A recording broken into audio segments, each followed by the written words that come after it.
Hello, everyone, and welcome to this edition of FTT Chats. I'm Lisa Moyle, Director of Strategy at VC Innovations. And today we're really delighted to be joined by Rachel Schnoll. She's Managing Director and Head of FinLife at Goldman Sachs Personal Financial Management. Hello, Rachel. Hi, Lisa. Thanks so much for having me today. Yeah, thank you so much for joining us. I wonder, Rachel, if we could start off with you telling us a little bit about yourself and your role at Goldman Sachs. Sure. So I'm in the 21st year of my financial services career. That career has been spread across both the asset management side and the wealth management side. And the unifying factor across working on both the asset management side and the wealth management side has been that I've always worked with financial advisors. And I've really worked in positions to enable financial advisors to grow their business. So I started out doing product development of mutual funds in the late 90s. As I grew in my career at Goldman Sachs Asset Management, which is the asset manager I worked at, I also communicated our different investment strategies to financial advisors, and then ultimately ran a team that sort of I was in charge of our product platform that we offered out to retail financial advisors in the United States, actually in South America. And I've also worked with financial advisors in Japan and in Europe. So I've really had a scope of how financial advisors are interacting with their clients globally. About a year ago, I moved over to the wealth management side and joined United Capital. United Capital is a firm here in the US of financial advisors, about 250 financial advisors located all over the United States. Goldman Sachs acquired them on July 15th, 2019. And one of the crown jewels within United Capital is their client experience. And United Capital, which is now called Goldman Sachs Personal Financial Management, we renamed it.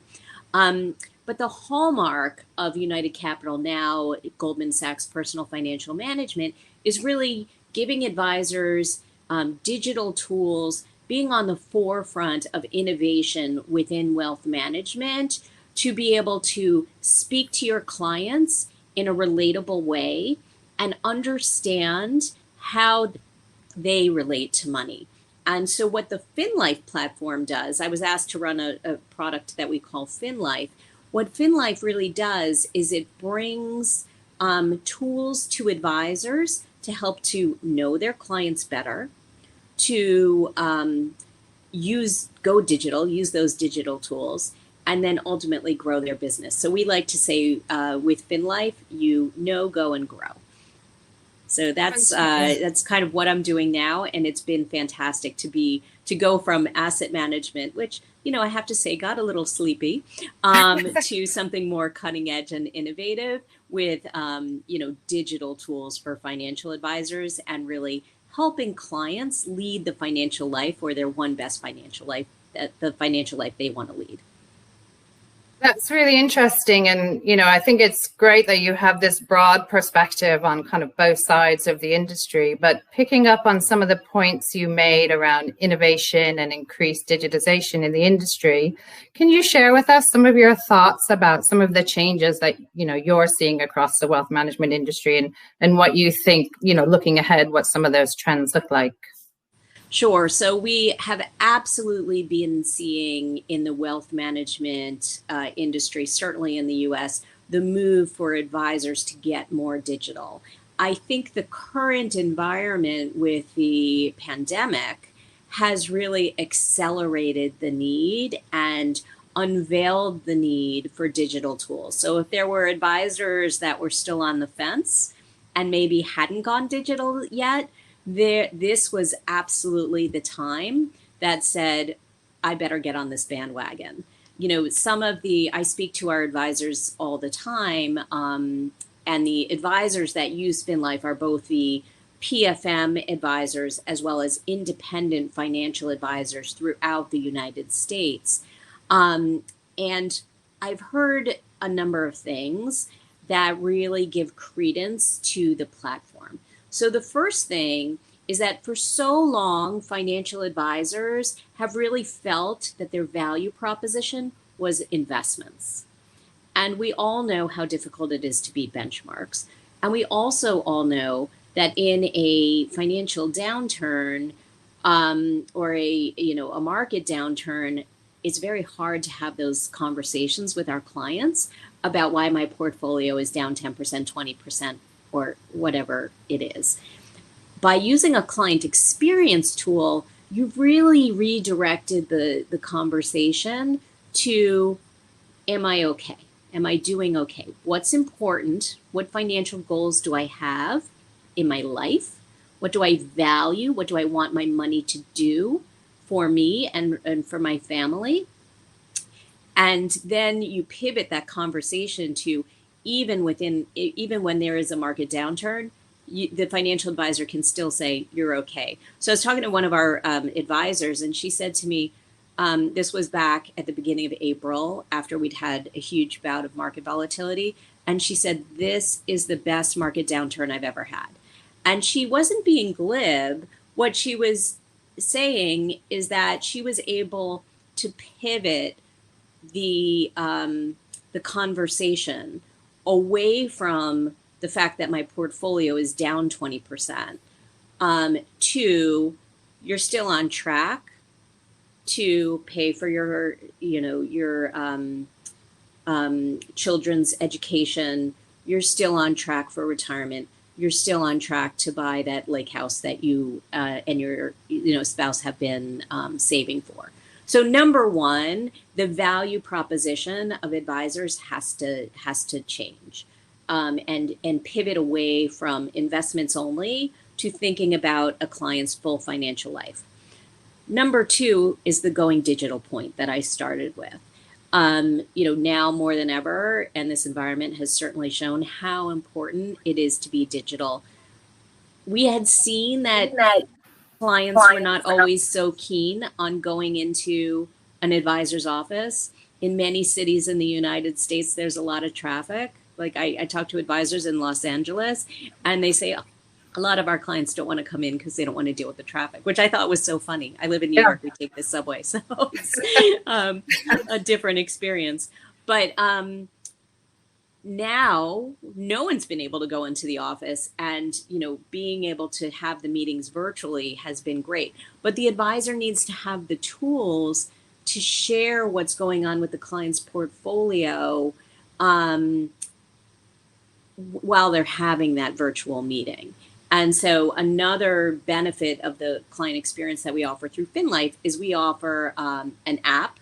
So every client has the advisor's app on their phone. And we also offer some of our behavioral finance tools are also all digital. So it doesn't matter where the client sits. They can be in your office or they can be at home. And the tools are all digital. And so that has been certainly more important now than ever. Another frustration that we hear from advisors frequently is that their technology does not connect. So many advisors here in the States are using a CRM, like a Salesforce. They're using some planning software. They're using a portfolio management system, and there's various. They don't always talk to each other. And so one of the benefits of FinLife is we have something called an advisor center that integrates information from all three of those systems. So the advisor has a hub.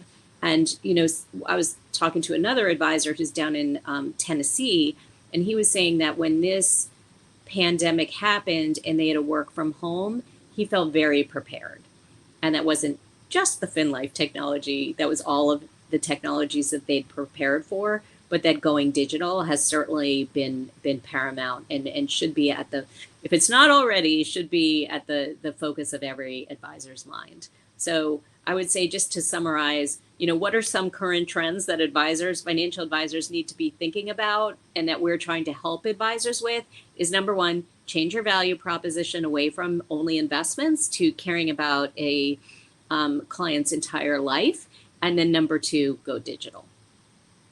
Yeah, I mean, you've brought up some really interesting points there. That focus, that whole life focus on someone's goals and their overall wellness, I imagine to a certain extent can be a little bit less intimidating than talking about investment, right? Which can sometimes make people feel out of their depth, quite frankly. Yeah, and another thing that we do at PFM and the users of FinLife do as well is we absolutely make sure that we include both members of a couple, for example. And that's so important. You know, generally in a marriage, for example, there's one spouse who tends to be more financially oriented and one spouse that tends to be less financially oriented. And the financial advisor is generally going to be having the conversation with the more financially oriented spouse. But what we see, so the problem with that kind of relationship is that if something happens with that spouse, if there's a divorce or there's a death, then the financial advisor can't continue the relationship. So what we encourage is to bring in both spouses, and we actually mandate it when someone is a prospect that if both spouses come to the meeting. And we have these behavioral finance exercises that are not about money. They're about money, but they're not about finances. We're not going to talk about beta. We're not going to talk about your risk objectives. We're going to say one of our first exercises is something called Money Mind. And we ask questions like, if you were to win $10,000 in the lottery, what would you do with it? Would you go on a vacation? Would you save it? Or would you spend it on your child's education? And it sounds like, you know, maybe a throwaway or a frivolous question, but that really gets to how you relate to money. And the person that goes on a vacation might be more inclined to spend frivolously. And then the advisor needs to focus really on savings and making sure that they put together a savings program for that client. The person that spends it on, you know, puts it in their child's education account, that is an admirable goal, but maybe that person is putting too much of their savings away for others and not focused enough on themselves. And then the person that socks that all away in their, you know, under their mattress or puts it in the bank account, they may not be living the life they could be living. They might be saving so much that they're going to die with more money and they will not have enjoyed life that they could have enjoyed while they were here and with the people they loved. So we do that with both the financially oriented spouse as well as the non-financially oriented spouse. And there's very interesting conversations in that room with the advisor. In fact, the second exercise we do is called honest conversations. And that can, when we meet physically, it's a card exercise where each spouse goes through things. There's 15 cards, and they go through the things that they value. Is it spending more time with those I care about? Is it leaving a lasting legacy? Is it growing as a person? These are non-financially, you know, these are not the conversations you expect you're going to have when you visit a financial advisor. And that really engenders and strengthens the relationship between the financial advisor and the financially oriented spouse, but also the non-financially oriented spouse. And so many times in these kinds of forums, and Lisa, I'm sure people talk about this all the time. They talk about the fact that it's very hard for advisors to retain your clients for the next generation, and that death, you know, as I mentioned earlier, you know, when that financially oriented person, if they pass away, that relationship frequently goes to another financial advisor. Having this kind of conversation, which sounds so emotional, actually is good for your business because it keeps you connected to both the financially oriented spouse and the non-financially oriented spouse, and they become so close to that advisor that then the next generation is frequently, that relationship gets built even broader. And the referrals also, we have seen, referrals grow up, increase exponentially after these kinds of conversations, after the honest conversations. Rachel, there's so many interesting points in what you've just said, from kind of gender dynamics, intergenerational wealth transfer. I wish we could talk about it all afternoon. Financial wellness. And I'm happy to come back and continue to talk. Particularly people's attitudes towards money, and speaking to them in a way that they can understand and appreciate. That I think that's so interesting. Just moving on slightly, thinking about those established providers in the space, and as you well know, there's a whole host of new entrants and innovators coming into this space. Do you think that those established providers are well positioned to kind of capitalize and make the most of these trends that you were talking about? Well, certainly this trend towards life planning is, the best advisors realize they need to be there. And I think many of the technologies are trying to get them to that place. You have to appeal, though, to the emotional side of people. And I'm not, I do feel like many of the, technologies in the industry are still focused on, more traditional financial goals, like a certain income bogey in retirement. And we spend so much time getting to this, nugget of dollars in retirement, when really we need to be thinking about the everyday. And there's other things along the way that may be more important than just, achieving that, large portion of dollars in retirement. So being cognizant of the entire life is important. And there's definitely innovation happening, but I still think that most of the technologies that I've seen are still very focused on financial goals, as opposed to values that people may subscribe to and hold. And connecting on that emotional level is something that is, I think, the industry is still getting to. And then on the where there's much more work and that's been done is the sort of reframing of the value proposition of advisors away from just investments to this broader swath of helping clients with their entire financial life. I think that the industry is much further on that area, and almost everywhere you look, certainly in the States, and I think even more globally, there are opportunities for advisors to outsource their investment portfolio, and some really good options there too. Right. And maybe we could just finish on, what's your vision for FinLife over the next few years? I mean, I think, you've picked up on some of those kind of whole life approaches, but what else would you like to see for the platform? So we are trying to make our digital tools as user-friendly as possible. There is a backbone of financial services that you still need to provide.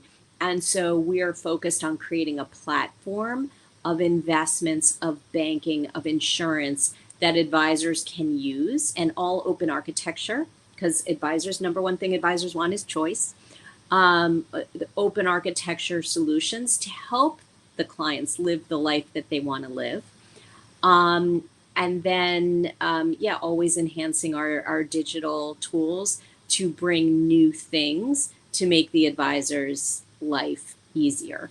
One of the things that we're focused on right now are some tools to enhance, end of life planning and just planning in general for, you have all sorts of documents that are all over your house. And what if something happens to you? Having, a better way to organize that and making sure that you and your loved ones know where they are is an enhancement that we're working on right now. I think that's fascinating. We actually run something called FinTech for Life, which talks about the kind of innovations and technology changes that can support you throughout your whole life. Yes, so really interesting to hear about that Well, we can future come view. back in a few months and talk a little bit more about that. Yeah, that would be great. In the meantime, thank you so much for your time, Rachel. That was really interesting. Well, Lisa, it's been lovely, and always like to talk about wealth management and innovations that we're seeing. Well, good, because you'll be joining us on the 9th of September to do just that at FTT Virtual North America. So definitely look forward to hearing more about that. So thank you again. Thank you. I'm looking forward to that too. Take care.